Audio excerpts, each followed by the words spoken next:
السلام علیکم ورحمۃ اللہ وبرکاتہ۔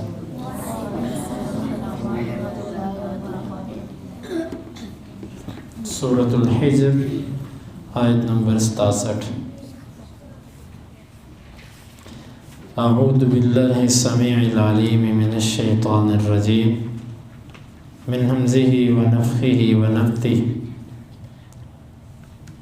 وجاء، واو کا مطلب اور جاء آئے، اہل والے، المدینتی شہر، یستبشرون ایک دوسرے کو خوشخبری کی اطلاع دے رہے تھے۔ قال، لوط علیہ السلام نے کہا، ان بے شک، ہؤلاء یہ، ضیفی میرے مہمان ہیں، فلا پسنا، تفضحون تم مجھے رسوا کرو، واتقوا اور تم ڈر جاؤ، اللہ سے،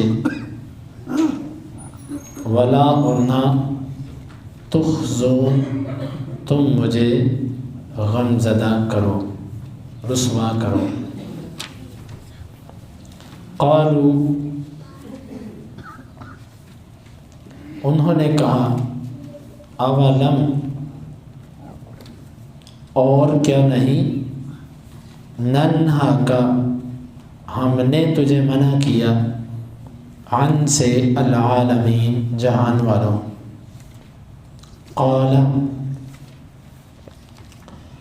لوط علیہ السلام نے کہا، ہؤلاء یہ بناتی میری بیٹیاں ہیں، ان اگر کنتم ہو تم، فاعلین کرنے والے، لعمرک تیری عمر کی قسم، انہم بے شک وہ کافر، لفی البتہ میں، سکرتہم اپنے نشے میں، یعمہون اندھے ہیں، بہکے ہیں۔ فاخذتہم، فا کا مطلب بس، اخذت پکڑ لیا، ہم ان کو، الصیحۃ چیخ نے، مشرقین سورج طلوع ہونے کے وقت، فجعلنا، فا کا مطلب بس، جعلنا ہم نے کر دیا، عالیہا ان کے اوپر والے حصے کو، سافلہا ان کا نیچے والا، وامطرنا اور ہم نے بارش برسائی، علیہم ان پر، حجارہ پتھر کی، من سے، سجیل کھنگر، ان بے شک، فی میں، ذالک اس، لآیات البتہ نشانیاں ہیں، للمتوسمین غور و فکر کرنے والوں کے لیے، وَإِنَّهَا اور بے شک وہ بستی،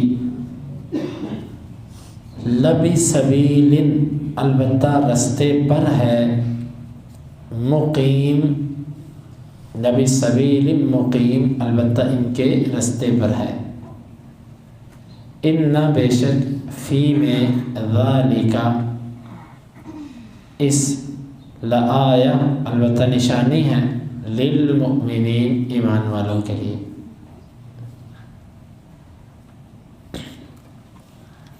وجاء اہل المدینۃ یستبشرون اور شہر والے آئے بہت خوش تھے، قال ان ہؤلاء ضیفی فلا تفضحون، لوط علیہ السلام نے کہا یہ میرے مہمان ہیں، مجھے رسوا نہ کرو، واتقوا اللہ ولا تخزون اور اللہ سے ڈر جاؤ اور مجھے ذلیل نہ کرو۔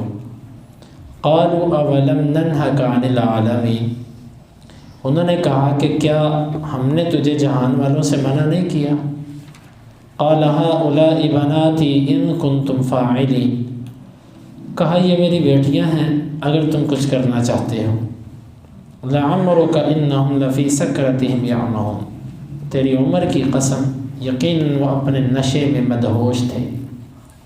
فَأَخَذَتْهُمُ الصَّيْحَةُ مُشْرِقِينَ، بس صبح کے وقت چیخ نے ان کو آن پکڑا، فجعلنا عالیہا سافلہا، ہم نے اس بستی کے اوپر والے حصے کو نیچے والا کر دیا، وَأَمْطَرْنَا عَلَيْهِمْ حِجَارَةً مِّن سِجِّيلٍ، اور ہم نے ان پر کھنگر کے پتھروں سے بارش کی۔ إِنَّ فِي ذَلِكَ لَآيَاتٍ لِلْمُتَوَسِّمِينَ، بے شک اس میں غور و فکر کرنے والوں کے لیے نشانیاں ہیں۔ وَإِنَّهَا لَبِسَبِيلٍ مُقِيمٍ، اور بے شک وہ بستی البتہ سیدھے راستے میں ہے۔ إِنَّ فِي ذَلِكَ لَآيَةً لِلْمُؤْمِنِينَ، بے شک اس میں ایمان والوں کے لیے نشانیاں ہیں۔ یہ واقعہ لوط علیہ السلام کا، لوط علیہ السلام کی قوم ایک ایسی قباحت کے اندر مبتلا تھی کہ اس سے پہلے دنیا کے اندر کوئی قوم اس خرابی میں مبتلا نہیں تھی۔ یہ خرابی تھی جنس پرستی کی، اپنی خواہش اپنے ہم جنس سے پوری کرنا۔ یہ بیماری اس سے پہلے کسی اور قوم کے اندر نہیں تھی۔ ان کا مزاج یہ بن چکا تھا کہ لڑکوں کو دیکھتے اور لڑکوں کے ساتھ ہی اپنے معاملات، اپنی ضروریات پوری کرتے۔ یہ انتہائی گھٹیا اور سب سے کبھی جرم ہے۔ بلکہ حدیث کے اندر آتا ہے کہ رسول اللہ صلی اللہ علیہ وسلم نے فرمایا کہ جس وقت ایسا کوئی معاملہ تمہارے پاس آئے کہ جس میں مرد مرد کے ساتھ ایسی غلط حرکت کرے، آپ نے فرمایا فَاقْتُلُوا الْفَاعِلَ وَالْمَفْعُولَ بِهِ، ایسا کرنے والے اور کروانے والے دونوں کو قتل کر دو۔ لیکن یہ حد حکومت نافذ کر سکتی ہے، عوام خود اس کو نافذ نہیں کر سکتی۔ تو یہ کتنی واضح سزا ہے، گویا زنا کے برابر سزا ہے۔ جس طرح زنا کرنے اور کروانے والے کو ختم کر دیا جاتا ہے، اس طرح جب دو مرد آپس میں ایسا تعلق قائم کرتے ہیں، ایسی گندی حرکت کرتے ہیں، اگر اسلامی حکومت ہو تو ان کی سزا بھی قتل ہے۔ یہ حرکت اس قوم کے اندر تھی۔ تو اللہ تعالیٰ نے جس وقت اس قوم پر عذاب کا فیصلہ کیا تو اللہ تعالیٰ نے فرشتے جب اس قوم میں بھیجے تو وہ فرشتے نوجوان لڑکوں کی شکل میں آئے۔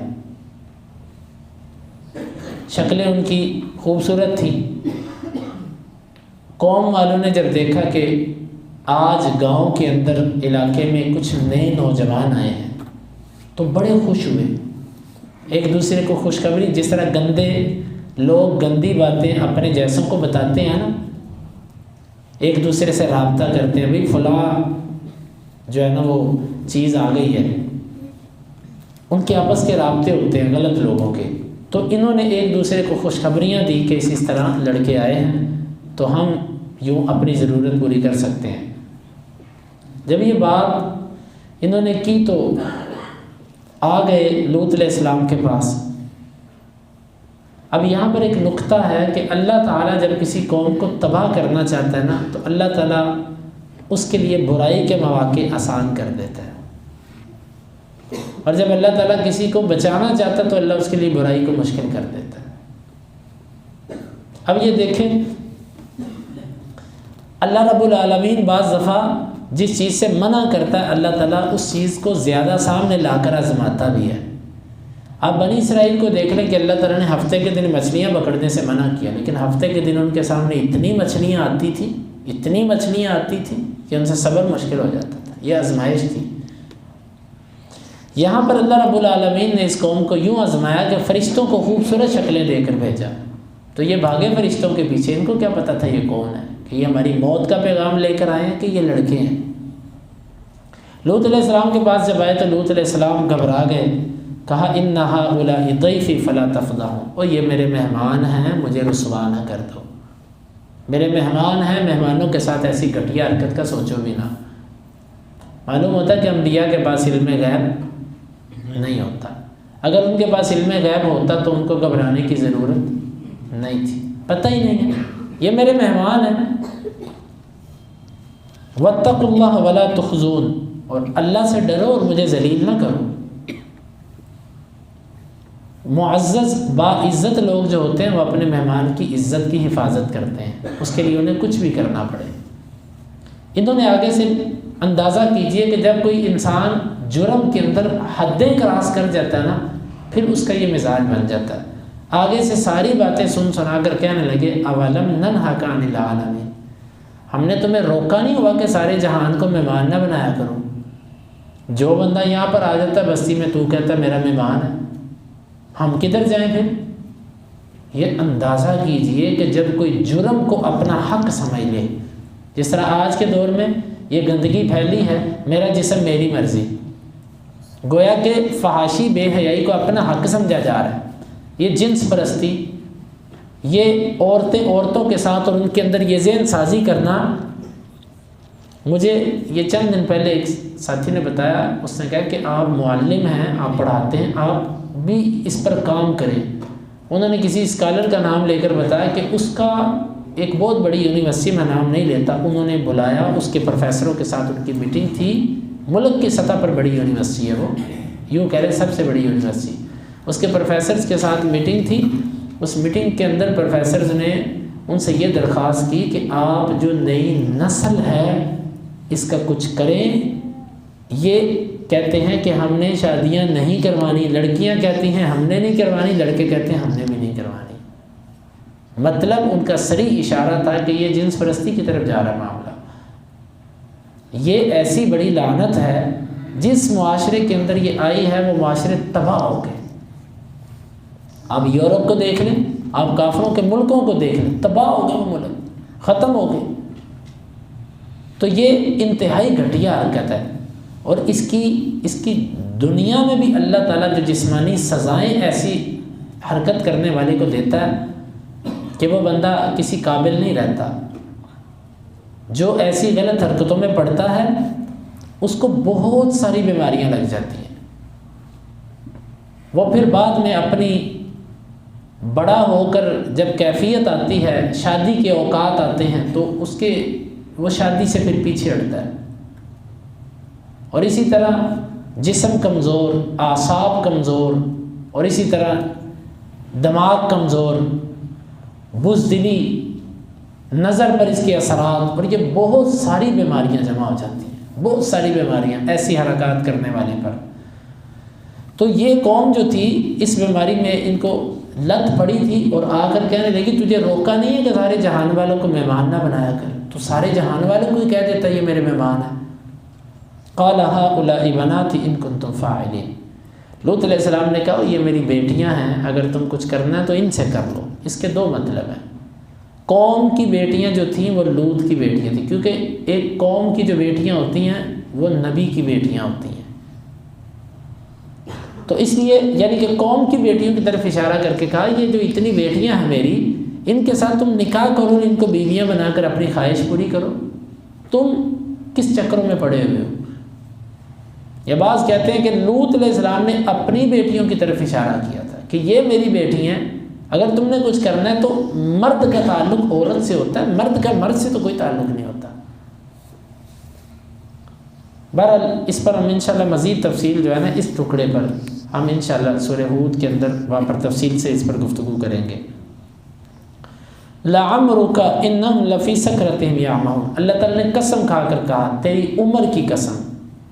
یہ ہمارے نبی صلی اللہ علیہ وسلم کا اعزاز ہے کہ اللہ تعالیٰ نے آپ کی عمر کی قسم کھائی، اس کے علاوہ کسی کی قسم نہیں کھائی۔ اور رب العالمین جس کی چاہے قسم کھا سکتا ہے، لیکن ہم پابند ہیں، ہم صرف اللہ کی قسم کھائیں گے، لیکن اللہ جس کی چاہے وہ قسم کھا سکتا ہے۔ یہاں پر نبی صلی اللہ علیہ وسلم کی قسم کھا کے کہا کہ وہ اپنی اس نشے کے اندر مدہوش تھے، اور جب یہ کیفیت بنتی ہے نا کہ کوئی دن رات اپنے گناہوں میں مگن ہو جائے، اس کو اور کسی چیز کی پرواہ ہی نہ ہو، پھر اللہ تعالیٰ کے عذاب آتے ہیں۔ اللہ تعالیٰ کہتے ہیں فَأَخَذَتْهُمُ الصَّيْحَةُ مُشْرِقِينَ، صبح کے وقت ایک زوردار چیخ آئی، زوردار چیخ، پہلا عذاب وہ آئی ان پر۔ فَجَعَلْنَا عَالِيَهَا سَافِلَهَا، دوسرا عذاب، ہم نے ان کی بستی کو الٹا کر پھینکا۔ وہ اس طرح کہ ایسے زمین پر جہاں ان کی بستی آباد تھی اس زمین کو ایسے کاٹا، گاچی کاٹی اس کی، جس طرح تربوز کو ایسے کاٹا جاتا ہے نا، یوں ہم نے زمین سے اتنی بستی اتنے علاقے کو کاٹا جہاں پر یہ آباد تھے، اس کو پھر ہم نے نیچے سے ایسے اٹھایا اور اٹھا کر اوپر لے کر گئے، اوپر لے جا کر الٹا کر دے مارا۔ مفسرین نے لکھا کہ آسمانوں تک ان کو لے کر گئے، وہاں سے اس کو ایسے الٹا کر کے ایسے پھینکا۔ اب اندازہ کیجئے کہ کیا کیفیت ہوگی، کیسے وہ زمین پر آ کر بستی کیسے زمین کے اندر فٹ ہوئی ہو۔ دو، اور تیسرا عذاب پھر ہم نے اوپر سے پتھر پھینکے، پتھر بھی کھنگر کے نوکیلے پتھر، اور ان کے اوپر ہر پتھر پہ نام لکھا تھا کہ تو نے فلاں کو جا کے لگنا ہے۔ گویا کہ یہ پہلا ڈراؤن تھا دنیا کا کہ جو عین اپنے نشانے پر لگتا تھا۔ 3 قسم کے عذابوں کا اللہ تعالیٰ نے ذکر فرمایا، کس کے لیے؟ جو جنس پرستی کے اندر مبتلا ہوتا ہے، جو مرد کے ساتھ برائی کے اندر واقع ہوتا ہے۔ 3 قسم کے ایسا عذاب اللہ تعالیٰ نے کسی اور قوم پر نہیں بھیجا۔ قرآن کا حدیث کا مطالعہ کرنے کے بعد یہ معلوم ہوتا ہے کہ سب سے زیادہ سخت عذاب قوموں میں سے جس قوم پر آیا وہ قوم لوط علیہ السلام کی قوم تھی۔ ان کا جرم اتنا گندا تھا، اللہ رب العالمین نے پھر یہاں پر بس نہیں ہوا، پھر وہاں پر اللہ رب العالمین نے اس بستی کو نیست و نابود کر دی۔ آج وہاں پر پانی ہی پانی ہے، ڈیڈ سی جس کو کہتے ہیں، بحر مردار۔ یہ اردن کے پاس ہے، یہ اردن کی حکومت سنا ہے کہ وہ شاید کوئی ایسی کوشش کر رہی ہے کہ اس کے کچھ اثرات لیے جائیں، اور وہاں پر وہ جو دریا ہے نا، سمندر ہے جو وہاں پر کوئی چیز ڈوبتی نہیں ہے، یا آپ نیٹ پر اس کو دیکھ سکتے ہیں۔ وہاں پر جتنا یہ ان کا علاقہ تھا وہاں پر کوئی بھی بندہ چلا جائے پانی کے اوپر وہ تیرتا رہے گا، اس کو تیرنا نہیں بھی آتا وہ ڈوبے گا ہی نہیں۔ واللہ عالم بالصواب۔ مجھے یہ سمجھ آتی ہے کہ یہ لوگ اتنے گندے ہیں اللہ تعالیٰ کی نظر میں کہ اللہ تعالیٰ کسی اور کو وہاں پر موت نہیں دینا چاہتا تاکہ وہ قیامت کے دن جب اٹھائے جائیں تو ان کے ساتھ کوئی اور نہ ہو، یہ گندے لوگ ہی وہاں سے اٹھائے جائیں، کوئی اور ان کے ساتھ وہاں پر مر کر ملے بھی نہ۔ یہ اتنا گھٹیا جرم ہے اللہ رب العالمین کے ہاں، بہت بڑا جرم ہے یہ اللہ تعالیٰ کے ہاں۔ ان فی ذلک لآیات للمتوسمین، اللہ تعالیٰ فرماتے ہیں بے شک اس میں غور و فکر کرنے والوں کے لیے نشانیاں ہیں۔ اس لوط علیہ السلام کی قوم کے واقعے میں جس میں عقل ہے، جس میں بصیرت ہے، اس کے لیے اس واقعے میں بہت بڑی نشانی ہے۔ وَإِنَّهَا لَبِسَبِيلٍ مُقِيمٍ، اور یہ بستی کوئی ان سے دور نہیں ہے، وہ ان کے سیدھے رستے پر ہے۔ جس وقت یہ شام کو جاتے ہیں نا تجارت کے لیے تو وہ ان کے رستے میں آتی ہے بستی، یا وہاں سے گزرتے ہوئے دیکھیں ایک وقت تھا وہ دنیا میں بستی آباد تھی، اب وہ کہاں گئی؟ رب کی نافرمانیاں کی اور دنیا سے نیست و نابود ہو گئی۔ ان فی ذلک لآیۃ للمؤمنین، بے شک اس میں ایمان والوں کے لیے نشانیاں ہیں۔ اللہ رب العالمین سے دعا ہے کہ اللہ تعالیٰ ہمیں ان آیات کو سمجھنے کی، ان کے تقاضوں کے مطابق زندگی گزارنے کی توفیق عطا فرمائے۔